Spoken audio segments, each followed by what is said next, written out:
Hello everyone. आज की class में हम लोग सरफेस टेंशन के बारे में जानेंगे कि सरफेस टेंशन हमारा क्या होता है। सरफेस टेंशन को जानने से पहले दो टर्म जो कि कोहेशन एंड अधेशन है उसके बारे में जानते हैं कि ये क्या है। कोहेशन का मतलब है सेम पार्टिकल और अधेशन का मतलब है डिफरेंट पार्टिकल या डिफरेंट मॉलिक्यूल्स। कोहेशन को हम लोग कोहेसिव फोर्स भी कहते हैं। कोहेशन क्या होता है? कोहेशन कहता है जब भी फोर्स ऑफ अट्रैक्शन किसी सेम पार्टिकल या किसी सेम मॉलिक्यूल्स के बीच में लगता है तो उस फोर्स को हम लोग कोहेसिव फोर्स या कोहेजन कहते हैं। फॉर एग्जाम्पल, ये बीकर है, इस बीकर में मेरा वाटर भरा हुआ है, तो वाटर मॉलिक्यूल्स के बीच में लगने वाले फोर्स को हम लोग क्या कहेंगे? कोहेजन या फिर कोहेसिव फोर्स। लेकिन जब मेरा फोर्स ऑफ अट्रैक्शन किसी दो डिफरेंट पार्टिकल के बीच में लगता है तो उस तरह के फोर्स ऑफ अट्रैक्शन को हम लोग क्या बोलेंगे? अधेसिव फोर्स या अधेशन। फॉर एग्जाम्पल, इस बीकर ये बीकर में जो मेरा वाटर है, तो वाटर मॉलिक्यूल्स और जो ग्लास मॉलिक्यूल्स के बीच में जो फोर्स ऑफ अट्रैक्शन है, उस फोर्स ऑफ अट्रैक्शन को हम लोग अधेसिव फोर्स या फोर्स ऑफ अधेशन कहेंगे। आई होप कि आप लोग समझ गए होंगे कोहेशन मतलब क्या होता है और अधेशन मतलब क्या होता है। Now come to the next topic, जो कि है हमारा सरफेस टेंशन। सरफेस टेंशन क्या होता है? इसको जानने से पहले कुछ चीजों को हम लोग पहले समझते हैं। जैसे कि आप लोग हैव यू एवर नोटिस्ड किए होंगे कि एक मच्छर जो है वो पानी पे तैर पाता है, मतलब पानी पे वो जब खड़ा होता है तो वो बेसिकली डूबता नहीं है। Why? How does it possible, मतलब ये कैसे संभव है? तो ये इसलिए संभव है because of surface tension. Surface tension क्या होता है? तो ये एक तरह का लिक्विड का प्रॉपर्टी होता है।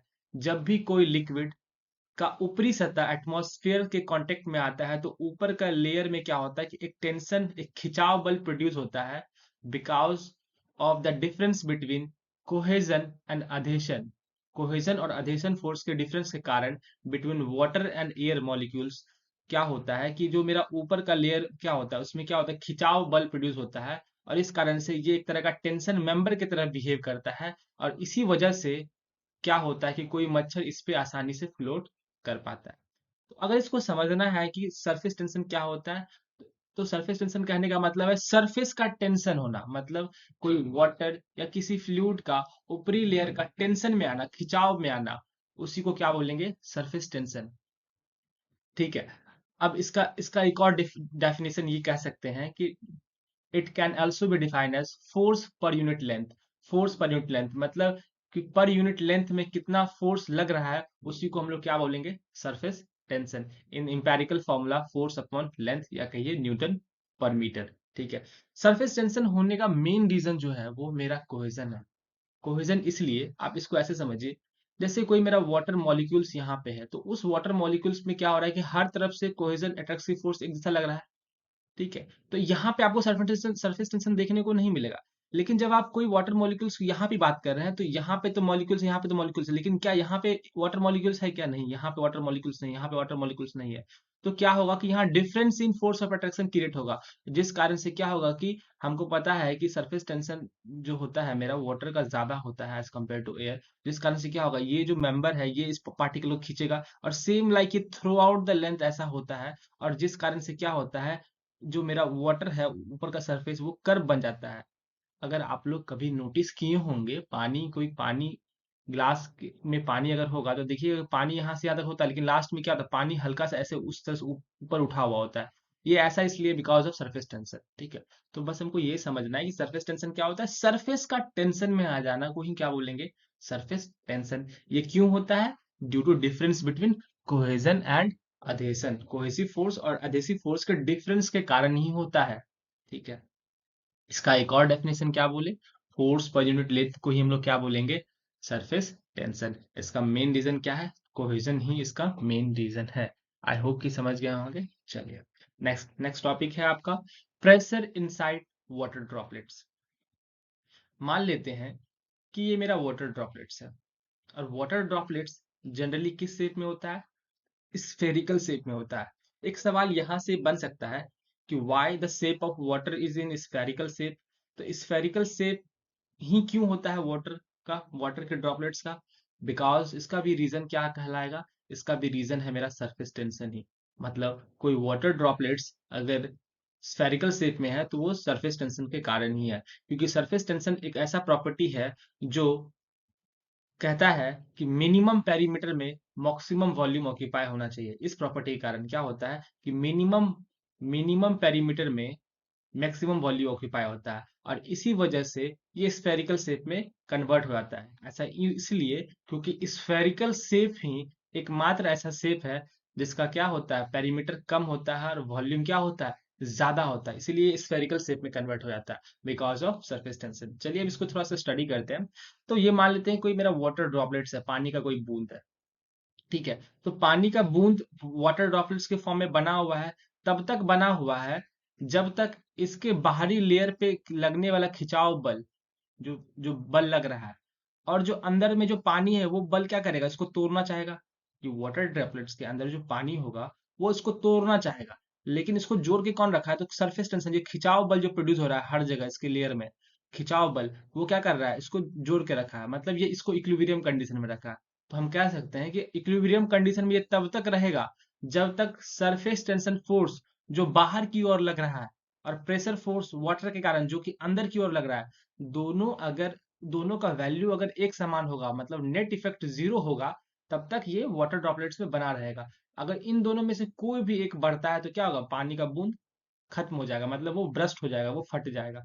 तो यहाँ पे देखते हैं, हमको पता है कि सरफेस टेंशन जो होता है वो क्या होता है, फोर्स अपॉन लेंथ होता है। तो सरफेस टेंशन फोर्स क्या होगा, तो सिग्मा इंटू एल, अगर हम सरफेस टेंशन फोर्स की बात करें तो क्या होगा, वो सिग्मा इंटू एल होगा, ठीक है। अब प्रेशर फोर्स क्या होता है, हमको पता है कि pressure is equal to pressure force upon area. तो pressure force is equal to क्या होगा, प्रेशर इंटू एरिया। तो सेम हम यहाँ पे किए प्रेशर इंटू एरिया और sigma into L. I hope कि समझ गए होंगे। अब यहाँ पे हमको समझना है लेंथ क्या क्या होगा और एरिया क्या होगा। तो लेंथ बेसिकली क्या है, वो वो वैल्यू ऑफ लेंथ है जहां पर एक्चुअल मेरा सरफेस टेंशन लग रहा है। अगर आप गौर करें तो सरफेस टेंशन बेसिकली इसके आउटर लेयर पे ही लगेगा, क्योंकि हमको पता है कि सरफेस टेंशन वैसे जगह पे लगता है जो कि ईयर के कांटेक्ट में हो। तो ये बेसिकली इस लेयर पे क्या होगा, सरफेस टेंशन लगेगा, ठीक है। तो यहाँ पे क्या सरफेस टेंशन लग रहा है, तो ये कितना लेंथ में लग रहा है। तो अगर इसको आगे से देखें तो बेसिकली आपको एक सर्किल दिखेगा, इसको अगर आगे से देखें तो कहने का मतलब है पाई डी। पाई डी वाले जो पेरीमीटर है सर्किल का, उतना वैल्यू पे क्या लग रहा है, मैं सरफेस टेंशन लग रहा है।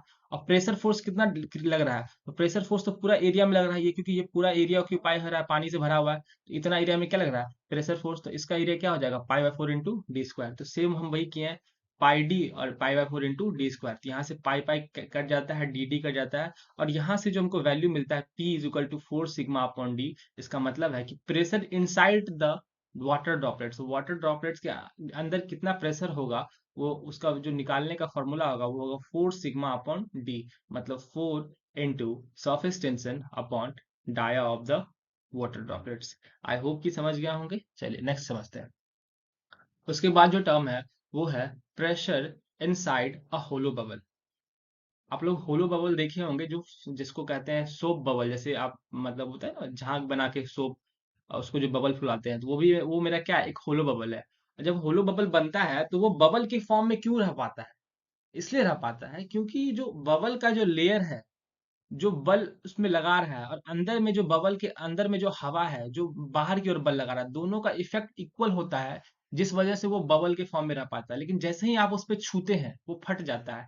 ऐसा इसलिए क्योंकि आपने क्या किया, बाहर से बल को बढ़ा दिया, और जैसे ही बल बढ़ाया तो क्या हुआ, इक्विलिब्रियम कंडीशन हटा और वो क्या हो गया, फट गया। तो यहाँ पे भी हम सेम वैल्यू अप्लाई करेंगे, सेम रूल अप्लाई करेंगे। लेकिन यहाँ पे एक ही होता है, क्योंकि ये होलो बबल है तो इसका दो डिफरेंट लेयर आपको देखने को मिलेगा। इसका थिकनेस बहुत कम होता है, जिसको हम लोग निग्लेक्ट करके चलते हैं, क्योंकि आप इस चीज को समझ भी सकते हैं कि थिकनेस ऑफ जो होलो बबल, थिकनेस जो बबल का होगा वो बहुत कम होगा, तो इसलिए हम निग्लेक्ट कर लेते हैं। लेकिन जो लेंथ है, जितना जिस जिस लेंथ में मेरा टेंसाइल फोर्स स्ट्रेस लग रहा है, वो क्या हो जाएगा, डबल हो जाएगा इस केस में, क्योंकि एक लेयर तो मेरा ये दिख रहा है और दूसरा लेयर मेरा ये दिख रहा है। तो सेम यहीं पे आ गया, टेंसाइल फोर्स जो होगा वो क्या होगा, प्रेशर फोर्स के बराबर होगा। टेंसाइल फोर्स क्या होता है, टेंसाइल स्ट्रेस इंटू लेंथ, और प्रेशर फोर्स क्या होता है, प्रेशर इंटू एरिया। तो यहाँ पे तो एरिया सेम होगा, pi by 4 into D square. लेकिन लेंथ क्या होगा, यहाँ पे डबल हो जाएगा, क्योंकि यहाँ पे दो, आपको दो इस तरह से दिखने को मिलेगा, दो इस तरह से, हालांकि इसके बीच में थिकनेस बहुत कम है, लेकिन दो आपको मिलेगा जो लेंथ जिस पे आपका क्या लग रहा है टेंसाइल स्ट्रेस डेवलप हो रहा है। तो इसको अगर आप निकालना चाहें तो क्या कीजिएगा, 2 into pi D, 2 into pi D, यही आपका क्या हो जाएगा लेंथ। तो 2 इंटू पाई डी जब आप इसको सॉल्व कीजिएगा तो आपका कितना वैल्यू आएगा, P is equal to 8 sigma upon D. मतलब pressure inside the hollow bubble will be equal to 8 sigma upon D. I hope कि आप ये भी समझ गए होंगे कि क्या होता है, कैसे निकाले हैं इसको। चलिए, नेक्स्ट टर्म है pressure inside a jet. Jet क्या होता है, जेट बेसिकली समझिए जेट पाइप। जो पाइप जो होता है ना, जो पाइप जिससे पानी पटाते हैं, तो वही पाइप समझिए, और उसी पाइप का समझिए कोई भाग हम काट लिए हैं, काट के यहाँ पे हम रख दिए हैं, ठीक है, जिसका लेंथ एल है और डाया डी है। इसके थ्रू मेरा पानी फ्लो हो रहा है, मान लेते हैं मेरा पानी फ्लो हो रहा है। तो तो कितना प्रेशर इनसाइड कितना प्रेशर है इनसाइड द जेट, कितना प्रेशर लग रहा है, तो यहाँ पे उसको निकालने का तरीका देखते हैं। तो हमको पता है कि पानी बह रहा है। पानी क्या चाहेगा, पानी इस चाहेगा कि इस पाइप को फाड़ दे, मतलब पाइप को क्या कर दे, ब्रस्ट कर दे। लेकिन इसको रोक के कौन रखा है, इसको रोक के रखा है ये पाइप जिससे बना है ना, इसका मटेरियल जो है इसको रोक के रखा है। मतलब एक बल लग रहा है, और वो बल जो इसको रोक के रख रहा है वो क्या है, पाइप का मटेरियल वो इतना मजबूत है कि इसको रोक के रख रहा है। ठीक है, ये बल, और वो बल क्या कर रहा है, यहाँ पे एक तरह से टेंसाइल फोर्स क्रिएट कर रहा है, टेंसाइल फोर्स। ठीक है, जो इसको रोक के रखा है। लेकिन इसके अंदर जो पानी बहुत तेजी से बह रहा है ना, वो चाह रहा है इसको तोड़ दे, इसको फाड़ दे। ठीक है, तो अगर ये नहीं फट रहा है, इसका मतलब क्या हो रहा है कि जो टेंसाइल फोर्स लग रहा है आउटसाइड, जो टेंसाइल फोर्स ये सिग्मा जो लग रहा है आउटसाइड, ठीक है, वो बराबर होगा किसके, pressure force inside the jet. जो प्रेशर फोर्स जो इनसाइड द जेट जो वाटर के द्वारा लग रहा है उसके बराबर होगा। तभी इसी कारण से ये नहीं फट रहा है। अगर दोनों में से मान लेते हैं अगर एक भी ज्यादा होगा, तो क्या होगा, एक ज्यादा मतलब अगर मान लीजिए कि प्रेशर इनसाइड द फ्लूइड ज्यादा हो जाता है तो क्या होगा, ये फट जाएगा, सिंपल सी बात है। तो यहाँ पे भी हम लोग क्या करेंगे, सेम इक्विलिब्रियम करेंगे, sigma into L P into A, यहाँ तक तो कोई दिक्कत नहीं। लेकिन यहाँ पे देखिए, यहाँ जो एल लिए है ना, एल बेसिकली क्या होगा, ये लेंथ होगा ना, इसी लेंथ पे लग रहा है ना, इस लेंथ पे नहीं। क्यों, क्योंकि ये बेसिकली ऊपर से क्या है, खोखला है, तो यहाँ पे कोई तरह का डेवलप नहीं होगा, बेसिकली यही लेंथ होगा, ये एल और ये एल, तो क्या हो गया 12। और बेसिकली इसका एरिया, जब इसका एरिया आपको देखना है प्रोजेक्टेड एरिया, जब इसको आगे से देखिएगा तो बेसिकली आपको क्या दिखेगा, एक सिंपल सिंपल आपको क्या दिखेगा, रेक्टेंगल दिखेगा, जिसका ये डी है, जिसका ये एल है। इसका एरिया क्या होता है, सब लोग इसका जानते हैं, इसका एरिया क्या होगा, pi into D, basically rectangle का एरिया। इसका एरिया क्या हो जाएगा, L into D, sorry pi into D नहीं, एल इंटू डी। इसका एरिया हो जाएगा एल इंटू डी, और इसका एरिया क्या हो जाएगा 2 इंटू एल। तो एल एल कैंसिल हो जाएगा, और यहाँ से जो पी का वैल्यू मिलेगा वो क्या मिलेगा, 2 सिग्मा अपॉन डी। मतलब कि प्रेशर इनसाइड अ जेट जो होगा वो कितना होगा, 2 sigma upon D. I hope कि आप लोग समझ गए। These are some basic important terms जो कि आपके एग्जाम में आते हैं। आपको ये बस ये फॉर्मूला, ये रिलेशन याद रखना है। एग्जाम में डेरिवेशन भी आते हैं, derive the expression for the pressure inside a hollow bubble, या in some cases a water droplets, और इन सम केसेस आपसे पूछ लेगा जेट के अंदर कितना प्रेशर डेवलप हो रहा है, उसका फॉर्मूला बताइए, ड्राइव कीजिए। तो इस तरह से सवाल आ सकते हैं। धन्यवाद। नेक्स्ट वीडियो में हम लोग कैपिलरिटी के बारे में जानेंगे।